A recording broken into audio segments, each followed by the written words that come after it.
The Welsh ladies hockey team loosen up prior to the start today of a top-class international tournament on the AstroTurf pitch at the National Sports Centre. Coach Lyn Thomas was in charge, leading Wales over the next 3 days, Sheila Morrow.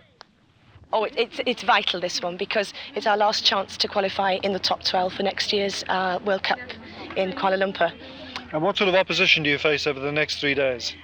Some of the hardest that there is. We have Canada over here and the US and New Zealand, and they've all been playing tournaments recently up in Scotland and in England and getting some good results. So we know that we're going to have some very tough opposition. What about the strength of this Welsh side then? How good are they? A very good balanced side. We've got some new youngsters in, some new caps in the squad.